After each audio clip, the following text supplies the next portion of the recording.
Volume 4, Chapter 30, The Drive Toward Independence. As we have already learned, although New England was ready for independence from Great Britain, torpor reigned in the Continental Congress through February. Cushing retained his seat until February so that the Massachusetts delegation was not yet under control of the pro-independence faction. And Virginia, the great mainstay of radicalism outside New England, was torn with dissension on this issue. Furthermore, the radical leaders, Richard Henry Lee and Thomas Jefferson, were temporarily back home, and the other independent stalwarts, George Washington and Patrick Henry, were serving in the armed forces, so that the majority of the Virginia delegation remaining in Philadelphia were arch conservatives.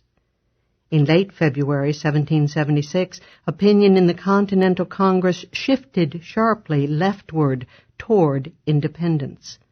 The shift was spurred by news of the British Prohibitory Act, as well as the proclamation of rebellion and the impact of common sense, and was quickened by the arrival in Philadelphia of Elbridge Gerry, an arrival which swung the opportunistic Hancock back to the radical line.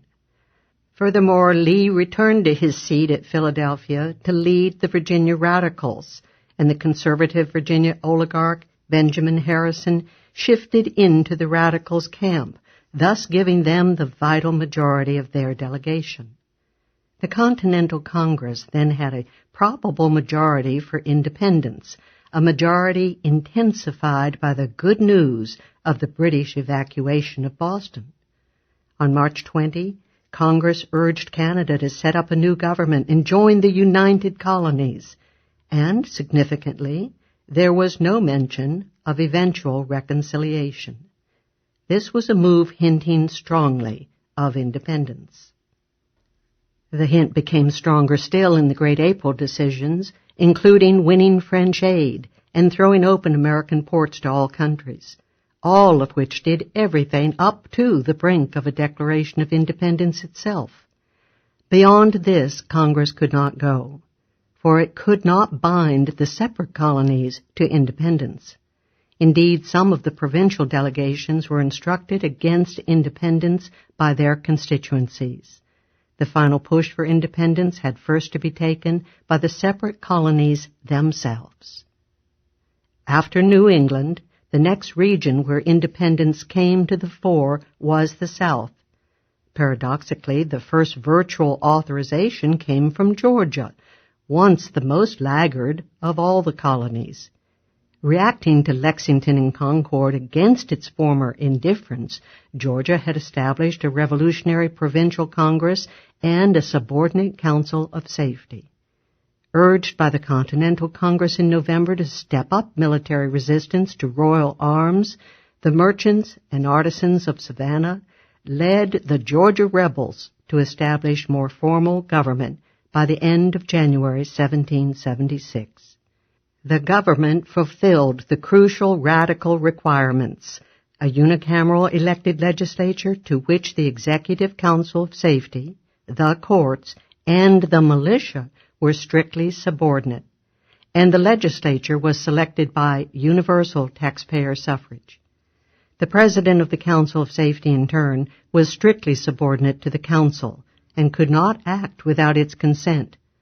The stalwart, militant Archibald Bullock was chosen for this position, and 5 radicals were soon selected as delegates to the Continental Congress. In April, the Georgia rebels adopted a temporary constitution formalizing this regime, and on April 5, the Provincial Congress authorized its delegates to vote in whatever way they wished on independence. Thus, Georgia was the first colony to explicitly authorize its delegates to vote for independence, and considering the composition of its delegation, this itself was tantamount to an affirmative vote. By April, there were no worries about Georgia's readiness for independence. Georgia, however, was very small and one of the least significant colonies. Far more important was North Carolina. As was the case in most of the other provinces in 1775, North Carolina was run by a spontaneous network of county committees capped by a provincial Congress. Several factors served to embolden North Carolina opinion in the spring of 1776. One was the rebel triumph of the Battle of Moore's Creek Bridge on February 27, where the Tories of the province were crushed. Another was the threat of invasion by General Sir Henry Clinton's fleet off Cape Fear and the inspiration provided by General Charles Lee. Lee's assumption of an independent Southern command that March had a vital military as well as political impact. This scourge of the Tories was as well-versed and radical in political warfare as he was in military matters. His arrest of Maryland's royal governor, the popular Robert Eden, galvanized the struggle, and this was followed by his sending in aid, General Robert Howe, to a convention of North Carolina radicals meeting in Halifax in early April.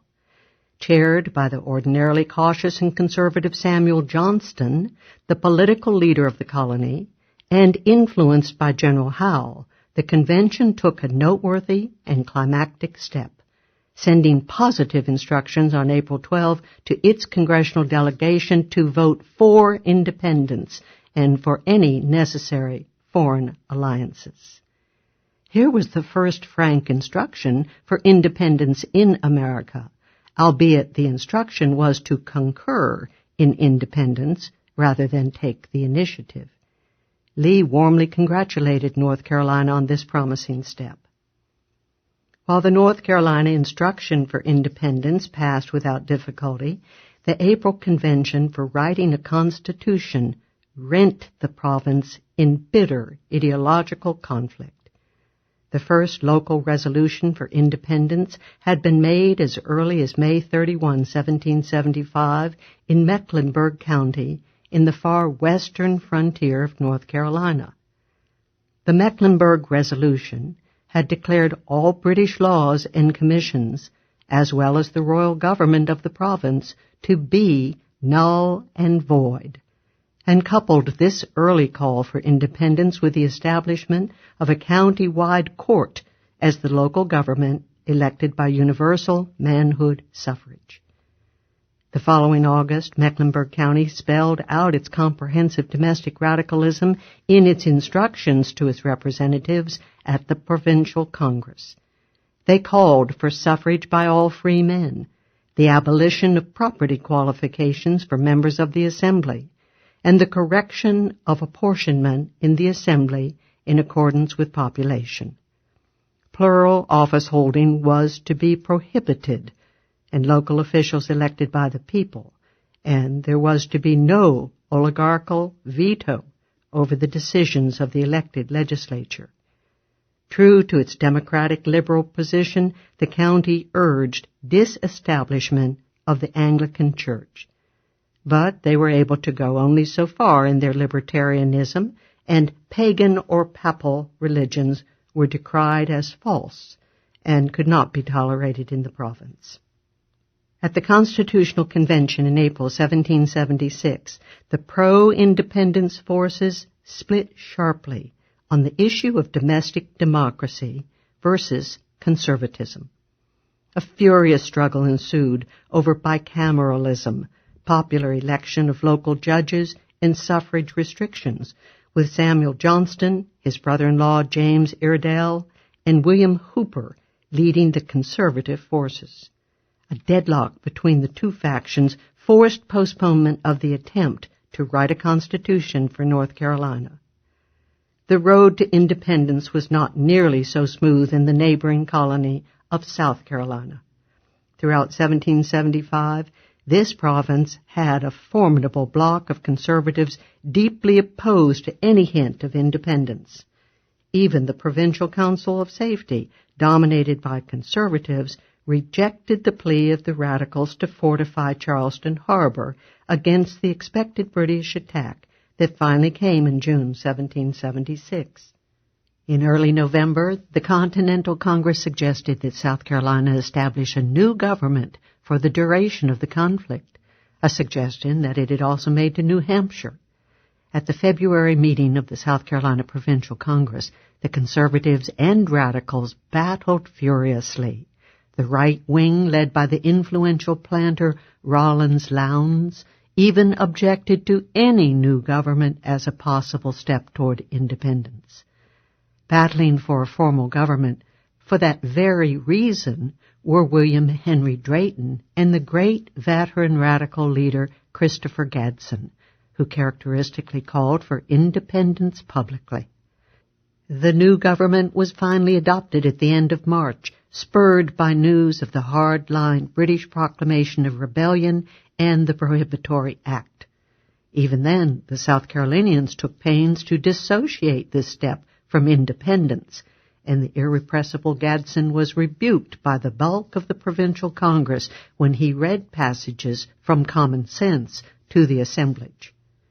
The South Carolina Constitution of March 1776 was, unsurprisingly, a highly conservative instrument. The Representative Assembly was to choose an upper house, and both houses would in turn select a third body, the Privy Council, to exert administrative and judicial authority in place of the old Royal Council. Both houses would also choose a president, who would have veto power over the legislature. Before the Revolution, South Carolina had had perhaps the most badly apportioned representation in the colonies. 3/4 of the white population of the province living in the back country were unrepresented in the Assembly. The new Constitution allowed the back country 40 representatives out of 184, but while a considerable improvement, this representation was still weighted outrageously on behalf of the lowland areas. This Constitution was severely criticized by the Democratic forces for its hasty adoption without explicit approval by the people, for the presidential veto which smacked strongly of the royal prerogative, and for the oligarchic upper house. The outlook for independence in South Carolina was not bright, but the radical actions of the Continental Congress, the news of the victory at Boston, and the bold move of North Carolina for independence strongly influenced the province. As Chief Justice of the new government, William Henry Drayton selected a new judicial structure free of royal authority, and at the end of April he took it upon himself in a charge to a Charleston grand jury to proclaim South Carolina's independence of Great Britain. He declared that the colony was pursuing its right to revolution against a tyrannical government. Treating the temporary Constitution of South Carolina as an act of permanent separation, he defended it as a reflection of the laws of nature and reason. South Carolina's president, John Rutledge, who had shifted to the side of independence along with other moderate conservatives, officially sent Drayton's printed statement to the Continental Congress. This act was properly received as tantamount to a call for independence by the province itself.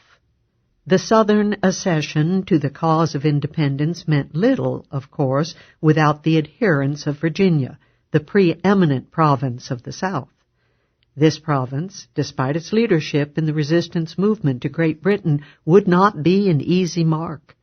While it had been eager to resist Great Britain and had thrown itself into battle against Lord Dunmore's raids, its revolutionary bodies were in the hands of thoroughgoing conservative oligarchs who balked strongly at independence, especially Edmund Pendleton, president of the Virginia Committee of Safety, and Robert Carter Nicholas, the committee's treasurer. Patrick Henry, leader of the radical forces, was repeatedly humiliated by the Committee of Safety in his post as Commander-in-Chief of the Virginia Militia, and, embittered, he temporarily retired to private life at the end of February 1776. One of the reasons for this treatment of Henry was his belief in an individualistic and democratic army. The Conservative Committee of Safety realized in dismay that he did not seem too conscious of the importance of strict discipline in the army, but regarded his soldiers as so many gentlemen who had met to defend their country, and exacted from them little more than the courtesy that was proper among equals. The attitude of the Virginia conservatives toward independence may be gauged by their vituperative reaction to common sense. The eminent planter Landon Carter was at no loss for words to vent his spleen. It was dangerous, absurd, scandalous, rascally, nonsensical, and brutish. Like so many arch-conservatives since, he raised a social argument against Paine's individualism. Realizing that Paine grounded his doctrine on the individualistic theory of natural law, he wrote, "This man writes for independency and is under the necessity of stating an independence in man at his creation, when it is evident he must be a social being." In early 1776, Pendleton, Nicholas, and the conservative forces of Virginia managed to send as a delegate to the Continental Congress the extremely wealthy planter and merchant Carter Braxton, of the Carter family, who was the Virginia associate in Robert Morris's rapidly burgeoning financial empire. Braxton's mission was to block independence, and this he set out to achieve with great diligence. During April, however, sentiment in Virginia veered ever more toward independence. The news of the victory at Boston, the bold moves of the Continental Congress, and the decisions for independence by the rest of the South all played their part. Added to this were pressures for independence by Richard Henry Lee and by George Washington through his brother John, the fact of Washington's being a Virginian being highly important in attracting the patriotism of fellow Virginians. Finally, at the end of March, Charles Lee took up his post at Williamsburg as head of the Southern Military Department and added his determined and fiery personality to the pressure upon the Virginians. Indeed, Lee stayed at Williamsburg largely to rouse the inhabitants and press for independence. His presence was especially needed for the crucial April elections for the critical meeting of the provincial convention starting on May 6, elections that hinged on the issue of independence. So overwhelming was the sentiment of the new convention for independence that on May 15, Virginia unanimously instructed its delegates to urge the Continental Congress to declare the United Colonies free and independent states, absolved from all allegiance to or dependence upon the Crown or Parliament of Great Britain. Here, significantly, was not simply an agreement, as in most of the other provinces, to concur in any congressional resolution for independence. Here was an instruction for actually proposing the final break with Great Britain. Congress was also urged to form whatever foreign alliances or confederation of the erstwhile colonies that might be necessary. The conservatives of the convention bent easily with the wind and endorsed the resolution. Having opted for independence, the Virginians believed they had to settle on a constitution for the province, and upon its nature furious battles ensued. The internal struggle was not, however, as it was in such provinces as Massachusetts, between Paine-type Democrats on the left and Adams-like adherents to mixed government on the right. So conservative were all the leaders of Virginia that the debate shifted sharply rightward. The Virginia left held views similar to the Massachusetts right. Of its leaders, Patrick Henry hailed thoughts on government as fully expressing his own views, and Thomas Jefferson's doctrines were quite similar. Other leaders of the Virginia moderates were Richard Henry Lee and the eminent lawyer George Mason. Bitterly opposing these moderate forces were the ultra-conservatives, headed by Pendleton, Nicholas, and their chief theoretician, Carter Braxton. Braxton quickly published in An Address to the Convention of Virginia, specifically designed as a reactionary rebuttal to Adams's thoughts on government. The pamphlet brusquely hailed the current British Constitution as ideal and urged on Virginia a similar government. Braxton insisted that the popularly elected assembly choose a governor and members of an upper house of the legislature, both of these to hold their positions for life, that they might possess all the weight, stability, and dignity due to the importance of their office. In this way, both the governor and the upper house would be totally independent of the people, and hence avoid the evils, the tumult and riot of democracy. Braxton was here simply taking the concept of Adams, Jefferson, and Mason of some independent governing bodies, and pushing it to its logical conclusion: life terms for everyone outside the lower house. The Virginia moderates, however, did not see the connection between Braxton's plan and theirs, and they dismissed his pamphlet as silly and contemptible. Patrick Henry, leading the moderates of the committee appointed to draft a Virginia Constitution, despaired for a time of triumphing over the great bias to aristocracy among most of our opulent families.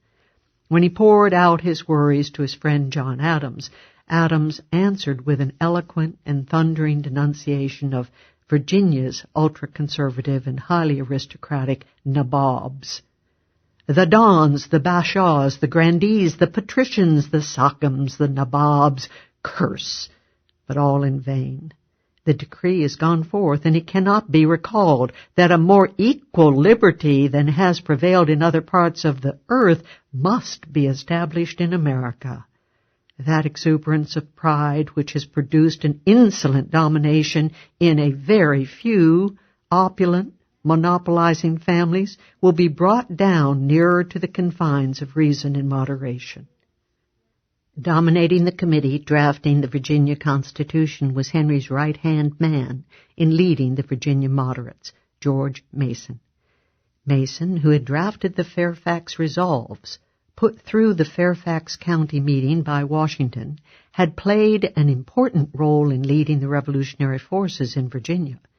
The Constitution, as submitted by the committee and adopted unanimously on June 29, signaled a victory for the moderates. An elected lower house would consist inequitably, as in colonial days, of 2 members from each county. An upper house, or Senate, would also be elected annually by the people. A governor would be elected annually by joint ballot of both houses of the legislature, as would a privy council or council of state to assist the governor. To check entrenchment of an executive in power, no more than 3 terms in succession were allowed a governor, and he could not act without the consent of the privy council. Superior judges were to be elected by both houses, but county judges and other officials were to be appointed by the governor and were to hold office on good behavior, that is, virtually for life. Both the gubernatorial appointment and the life terms were holdovers from colonial rule. The proportion of 2 members from each county was palpably weighted in favor of the planter oligarchy of the Tidewater counties, which had larger plantations and fewer eligible voters than the Piedmont and Valley areas. Thus, tiny Warwick County in the Tidewater, with a few hundred voters, had a delegation in the lower house equal to large western counties containing a few thousand voters each. As time went on and emigration continued westward, this disproportion would grow still greater. Virginia's restrictive qualifications for voting were retained intact despite proposals by Mason and Jefferson to broaden the suffrage. In their desire to demonstrate that A, colonial Virginia was thoroughly democratic except for the impositions of Great Britain, and B, that the American Revolution was in no sense an internal social revolution, Robert E. and B. Catherine Brown became mired in a grave inner contradiction. If, for example, representation was wholly undemocratic because of British coercion, then how is it that this imposition was cheerfully continued in the new Constitution by the supposedly democratic Virginia leadership? One cannot pin the responsibility for aristocracy in colonial Virginia upon Great Britain. insist with some justice that there was no internal revolution in Virginia, and then conclude that Virginia was democratic before and after the Revolution. In his brilliant review of the Browns' work, Stephen Saunders Webb writes that they insist that the prevalence of appointive office in Virginia was owing to imperial control rather than to aristocratic dominance. They fail to consider that the appointive system was not significantly altered by the Revolution, which eliminated imperial control. As for the absence of an internal revolution in Virginia, this is a fact which they attribute to a general acceptance of democracy. It is at least as logical and more consistent with the fact that almost every revolutionary leader in Virginia was an aristocrat to conclude that this remarkable quietude was the result of a continuing aristocratic hegemony. He justly adds that to take such quietude and lack of widespread public protest as a sign of democracy would mean that Louis XIV's France was not undemocratic either. Due to a determined fight by the Henry forces, the power of the governor was set as subordinate to the legislature. Only the House could originate legislation, and the Senate could not amend an appropriations bill. In selecting the governor, the moderates put up Patrick Henry, while the arch-conservatives selected the virtually outright Tory Thomas Nelson. Henry was elected by a vote of 60 to 45. The Council of State chosen to aid him was dominated by the conservatives. As a preamble to the Constitution, the Provincial Convention inserted a list of bitter charges against the person of King George III, sent by Jefferson from his post in the Continental Congress. On the basis of these charges, leveled squarely and boldly against the king, Virginia repeated its assertion of independence and declared its connection with the British Crown totally dissolved. If the Virginia left was middle of the road on the structure of government, the same caution and moderation were not shown on another critical struggle waged in the Provincial Convention. In one of the monumental libertarian advances of political history, the Virginia left decided to enact a Declaration of Rights committing themselves, at least in theory, to protect and not to invade the natural rights of each individual. Thus was born the monumental concept of a Bill of Rights designed to prevent government from invading the rights of the individual. On this issue, the Virginia left proved to be radical indeed. The convention had assigned to the committee with the job of drawing up a Declaration of Rights the man best suited to the task, George Mason, who threw himself into the work with a will aided by Thomas Ludwell Lee. In an effort to prepare the climate for the Declaration, numerous county petitions were circulated, vaguely calling for democratic and liberal measures. Drafted almost completely by Mason, the Declaration of Rights was introduced by the committee and modified by the convention. Some of the changes strengthened the Declaration, but the central struggle grew out of the determined attempt by the arch-conservatives led by Nicholas to weaken or block it altogether. Patrick Henry's disquieting defection on forbidding ex post facto laws and bills of attainder cut these clauses from the Declaration, but the major battle was waged over its magnificent first clause. Mason had there written that all men are created equally free and independent, and have certain inherent natural rights, of which they cannot, by any compact, deprive or divest their posterity, among which are the enjoyment of life and liberty, with the means of acquiring and possessing property, and pursuing and attaining happiness and safety. Here, in a scintillating and compact form, was the essential statement of the radical libertarian theory of natural rights. The conservatives, possessed of the clarity given to them by their vested interest, saw immediately the main danger of this clause. If every person has a natural right to be equally free and independent, what happens to the institution of slavery on which rested the power and pelf of the Virginia planter aristocracy? Undoubtedly, Mason knew what he was about, for as early as 1765 he had criticized the institution of slavery on moral and economic grounds. Nicholas and his set of aristocrats and masters, in the words of Thomas Ludwig, fought the clause fiercely. To declare all men created free and independent would invite a slave revolt, they argued. The conservatives were able to force modifications of the clause. Natural was excised from inherent rights, and God and nature was excised from another important clause. Namely was substituted for among which are, to restrict the scope of individual rights. But most important, the clause, when they enter into a state of society, was inserted between of which and they cannot. This made it possible for the conservatives to rest content with interpreting natural rights as belonging only to those men who had entered into a state of society.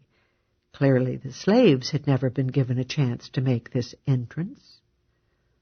Despite these modifications, the Virginia Declaration of Rights, unanimously adopted by the Convention on June 12, 1776, is one of the great documents in American history. It set the pattern for all future state, national, and foreign bills of rights, and stamped the libertarian doctrine of natural rights, at least in theory, upon the American Republic. The preamble of the Declaration stated that the representatives of the people of Virginia assert a body of rights which do pertain to them and their posterity as the basis and foundation of government.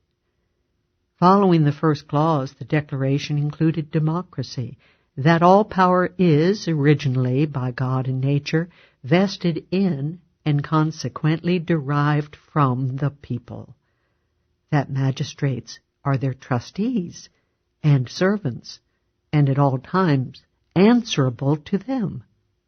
The right of revolution, when government fails to secure or violates proper aims, a majority of the people hath an indubitable, inalienable, and indefensible right to reform, alter, or abolish it. No right of special or hereditary privileges, separation of the judiciary from the other functions of government, rotation of office in the legislative and executive branches, free and frequent elections, no taxation without representation, the traditional rights of a defendant to know the nature of the charges against him, to confront his accusers, to have a speedy trial by jury, which must be unanimous to convict him of a crime, not to be forced to give evidence against himself, and to be free of excessive bail and cruel or unusual punishments. The prohibition of general warrants, searches and seizures by government must be named in advance in special warrants and supported by advance evidence. Freedom of the press, one of the great bulwarks of liberty. No standing armies, which are in time of peace dangerous to liberty. A people's militia as the proper form of defense. Strict subordination of the military to the civil power, and freedom of religion. Religion can be directed only by reason and conviction, not by force and violence, and therefore all men are equally entitled to the free exercise of religion, according to the dictates of conscience. On this last point, the phrase free exercise of religion had been substituted for a far weaker stress on religious toleration, at the suggestion of Mason's young colleague on the drafting committee, James Madison. Emboldened by the march of Southern opinion and action, as well as by its own deeds of the preceding months, the Continental Congress in mid-May took the penultimate steps toward a final state of independence. On May 10, led by John Adams and Richard Henry Lee, it resolved to recommend to those legislatures of the United Colonies which had not done so to adopt suitable new governments of their own. No phrases hinting at eventual reconciliation with Great Britain appeared in this resolution, as in the advice to New Hampshire 6 months before, but it was still sufficiently bland to win the support of the conservatives in Congress. The big battle was waged immediately afterward over the preamble to the resolution. Drawn up by John Adams and backed by Richard Henry Lee, the preamble began with a list of grievances against Great Britain, directed against the King as well as Parliament, and then concluded with this crucial and devastating passage.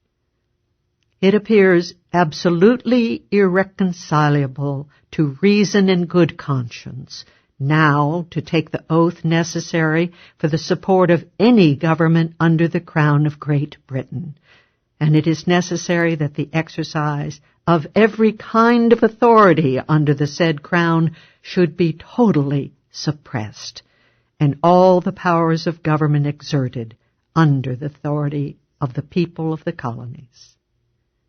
Here the gauntlet was hurled at Great Britain. This preamble, attached to a call for new government, was nothing less than a de facto declaration of independence. Opposition to the preamble was led by James Duane of New York, Carter Braxton, and the brilliant young James Wilson. Wilson warned prophetically that passage of the preamble would put his province of Pennsylvania into an anarchic state of nature and dissolve its existing proprietary government. Congress, however, overrode the objections of the conservatives and adopted the preamble on May 15. The vote has been reported as 6 or 7 to 4, and assumedly among the 4 colonies in the negative were Pennsylvania, New York, and Maryland. Adams was understandably jubilant, writing that Congress had passed the most important resolution that ever was taken in America, one that was total, absolute independence itself.